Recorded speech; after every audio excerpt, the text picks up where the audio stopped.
back live to Le Mans as we head into the evening. It is 10:17, 10:18 now here, Central European time, 9:18 in the UK.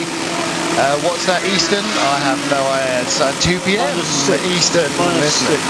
That's -6 in Hawaii. Also, wherever you are, welcome to our coverage of Le Mans here on Eurosport, and wherever else you may be watching across the planet, because I know you don't necessarily have to be in Europe to be listening. So hello to everybody in Southern California. Marc Genet leads for Peugeot, has just taken over the lead #1 car, last year's race winner, sharing with fellow winner Alexander Wurz and newcomer to the team, Anthony Davidson. They lead now by getting on for 3